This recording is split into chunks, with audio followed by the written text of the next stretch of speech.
चलो बच्चों, देखो हम लोग लास्ट क्लास में पढ़े थे केमिकल रिएक्शन एंड इक्वेशन। वो चैप्टर पूरा खत्म हो गया था बहुत अच्छे से।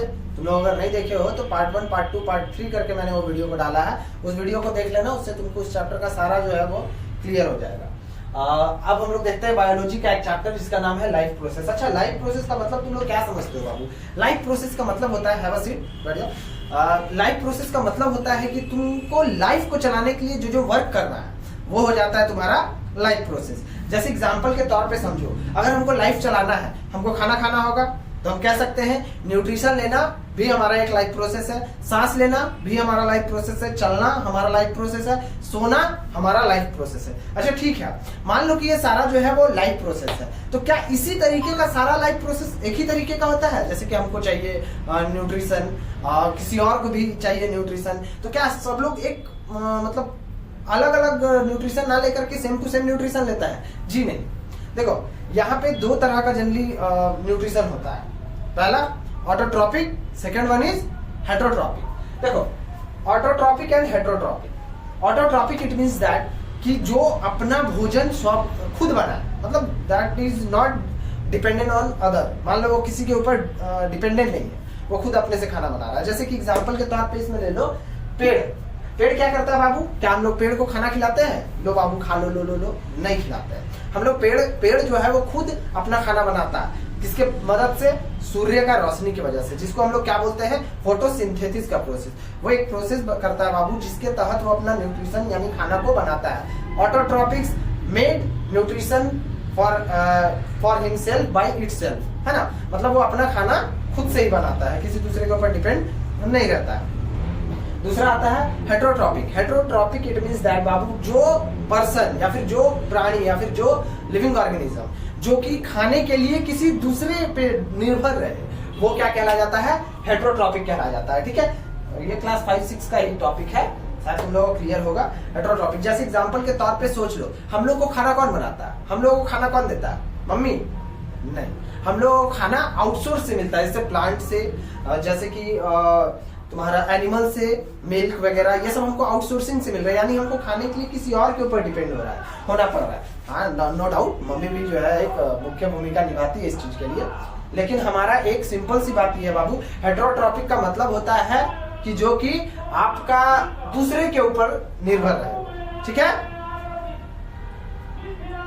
और एक चीज इसके बारे में जान लीजिए बाबू, ऑटोट्रॉपिक। ऑटोट्रॉपिक हमेशा ऑटोट्रॉपिक ऑक्सीजन रिलीज करता है। क्या रिलीज करता है? ऑक्सीजन। जैसे पेड़ को एग्जांपल के तौर पे ले लो, पेड़ क्या करता है? ऑक्सीजन को रिलीज करता है। और हमारा हेटरोट्रॉपिक क्या करता है? कार्बन डाइऑक्साइड को रिलीज करता है। समझ में आ रहा है? ये ऑटोट्रॉपिक ऑक्सीजन रिलीज करता है, हेटरोट्रॉपिक कार्बन डाइऑक्साइड रिलीज करता है। और इंटेक क्या करता है? ऑटोट्रॉपिक जो है वो कार्बन डाइऑक्साइड इंटेक करता है और हेटरोट्रॉपिक जो है वो ऑक्सीजन इंटेक करता है। आप जैसे कि ऑक्सीजन को इंटेक कर रहे होंगे, अगर आप कार्बन डाइऑक्साइड को अगर इंटेक कर रहे हैं तो आप ऑटोट्रॉपिक न्यूट्रिशन में आते हैं।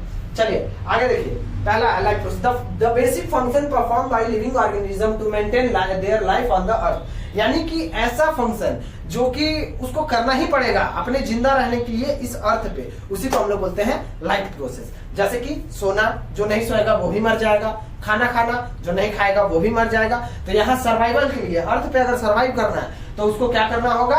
बेसिक फंक्शन को परफॉर्म करना पड़ेगा जिसके के अकॉर्डिंग उस अर्थ पे वो रह सके। जैसे देख लो, ब्रीथिंग सांस लेना, रेस्पिरेशन, मूविंग चलना, स्लीपिंग सोना। चलो अब एक चीज और देखो, न्यूट्रिशन।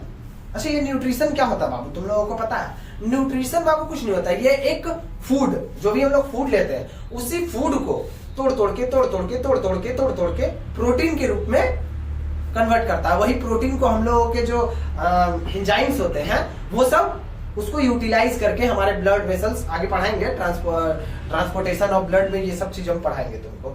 तो क्या होता है कि वो प्रोटीन यानी कि प्रोटीन में कन्वर्ट कर देता है और उस प्रोटीन को हम लोग यूटिलाइज करते हैं फॉर ब्रीथिंग, मूविंग और for life process.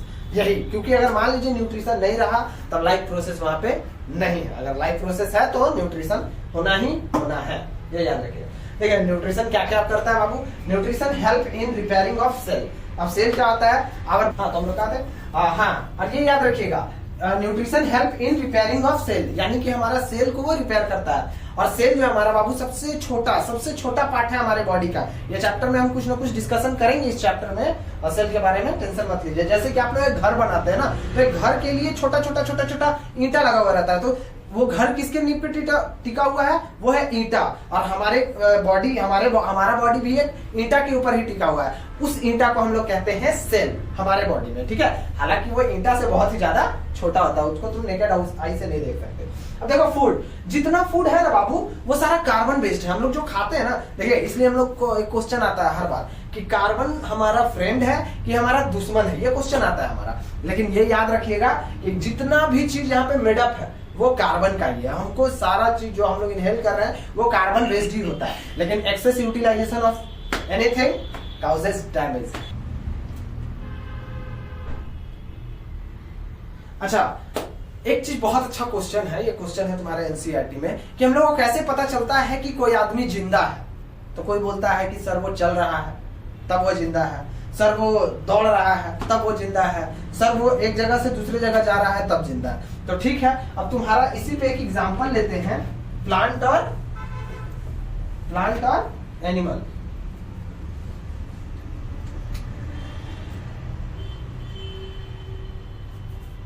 Plant animal, चलिए आप लोग का कहना है कि प्लांट भी जिंदा है एनिमल भी जिंदा है, राइट। हम लोग तो कहते हैं दोनों जिंदा है। तो चलिए आप कैसे मानते हैं कि एनिमल जो है वो जिंदा है? आप कहते हैं सर वो जब चल रहा है यानी मूव कर रहा हो, तो क्या अब वो प्लांट तो मूव नहीं कर रहा है, लेकिन क्या वो जिंदा है या नहीं है? है या नहीं है? तो ये आपके अकॉर्डिंग तो प्लांट फिर मरा हुआ है। तो प्लांट में दूसरे क्राइटेरिया होता है, क्या होता है बाबू? प्लांट में होता है क्या, अब ऑटोट्रॉपिक न्यूट्रिशन का मतलब होता है स्वपोषी, यानी कि जो अपना खाना खुद से बनाए, ठीक है। तो उसमें हमने क्या एग्जांपल दिया था? पेड़ का एग्जांपल दिया था, ठीक है। तो सर आपने पेड़ का एग्जांपल तो बता दिया, लेकिन पेड़ जो है अपना खाना कैसे बनाता है वो बताइए ना हमको। तो देखिए बाबू, वहाँ एक प्रोसेस होता है जिसका नाम है फोटोसिंथेसिस। फोटो का मतलब लाइट, ऑटोमेटिक समझ में आ रहा है, जो कि जिसका की फार्मूला होता है 6CO2 + 12H2O रिएक्टेड विद एक क्लोरोफिल होता है, एक सनलाइट होता है। ये बाबू फोटोसिंथेसिस का जो प्रोसेस होता है वो फोटोसिंथेसिस का जो प्रोसेस होता है वो तुम्हारा सनलाइट के प्रेजेंस में होता है। Got it? सनलाइट के प्रेजेंस में होता है, क्योंकि वो अपना खाना कहाँ से बनाता है? सनलाइट की मदद से ही बनाता है। Very good. अब देखिए CO2 + H2O यानी कि कार्बन डाइऑक्साइड लेता है, पेड़ लेता है। एक फोटोसिंथेसिस होने के लिए देखो क्या क्या होना चाहिए? कार्बन डाइऑक्साइड लेता है, वाटर होना चाहिए, और उस पत्ते मतलब उस पेड़ के अंदर क्लोरोफिल होना चाहिए, और उस सनलाइट होना चाहिए, उस पत्ते के ऊपर सनलाइट लगना चाहिए, तब वो इस कंपाउंड को फॉर्म करता है, यानी फोटोसिंथेसिस का प्रोसेस को अपनाता है। जैसे कार्बन डाइऑक्साइड को जब वाटर के साथ रिएक्ट करवाते हैं in the presence of sunlight, इसी प्रेजेंस में वो अपना खाना बनाता है। और ये जो खाना बनाने में मुख्य भूमिका निभाता है ना बाबू, वो निभाता है क्लोरोफिल। और क्लोरोफिल कहाँ प्रेजेंट होता है? पत्ते में, ठीक है, पत्ते में, ठीक है। चलो देखो इस प्रोसेस में हो क्या रहा है, absorption of light energy by chlorophyll. तो क्लोरोफिल हमारा क्या कर रहा है? लाइट एनर्जी को क्या कर ले रहा है? एब्जॉर्ब कर ले रहा है उस पर। जैसे ये मान लो कि इसके अंदर ये वाला जो पार्ट है वो क्लोरोफिल है, ठीक है। क्या है? क्लोरोफिल। तो ये जो है वो लाइट को क्या कर रहा है?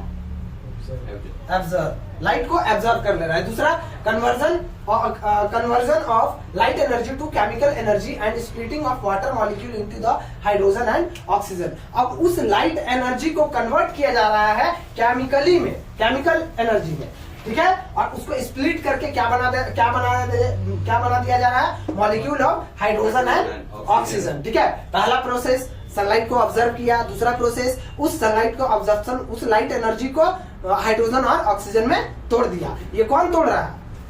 क्लोरोफिल, ठीक है। अब third, reduction of CO2 carbohydrate. अब जो कार्बन डाइऑक्साइड लेता है पेड़, तो वो कार्बन डाइऑक्साइड को ही कार्बोहाइड्रेट में चेंज कर देता है। और किसी भी व्यक्ति को या फिर जो लिविंग थिंग्स है उसको कार्बोहाइड्रेट चाहिए ही चाहिए अपने आप को जिंदा रखने में। और ये याद रखिएगा, कार्बन का जो मॉलिक्यूल है ना बाबू, उसी को हम लोग ईट करते हैं, ठीक है, मैक्सिमम। अब देखिए इसमें एक चीज आता है जाइलम और फेलम, ठीक है। तो जाइलम का क्या काम होता है और फेलम का क्या काम होता है पता है? बोलिए। जाइलम मैकेनिकल सपोर्ट देता है, रोड से पानी पहुंचाता है। ठीक है, जाइलम क्या करता है? उस पत्ते के अंदर, जैसे ये मान लीजिए ये जाइलम है, ठीक है, ये रूट से कनेक्टेड है, ठीक है, ये मान लीजिए रूट है।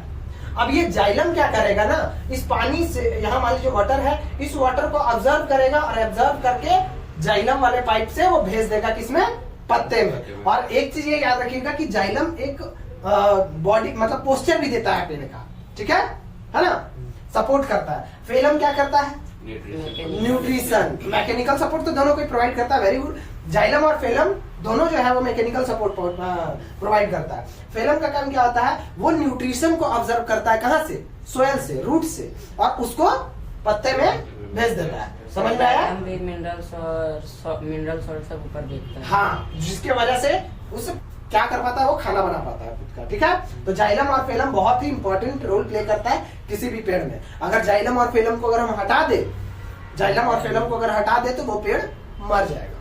समझ में आ गया सर? अब ये जाइलम और फेलम उनको दिखेगा कहाँ, तो दिखना कहीं नहीं है, बस क्या करना, पत्ते को तोड़ना। तुम देखना उस पत्ते में से एक में से वाटर टाइप का ड्रॉपलेट आते जाएगा, ठीक है, उसी में जाइलम और फेलम है। जिससे कि मान लो जैसे यहाँ तक पानी पहुंचा था, अब यहाँ से हम तोड़ दिए तो यहाँ से पानी क्या हो जाएगा, नीचे गिरने लग जाएगा, और यहाँ से पानी नीचे गिरने लग जाएगा। समझ में आ रहा है? तो हम जाइलम को ही तोड़ दिए, ठीक है।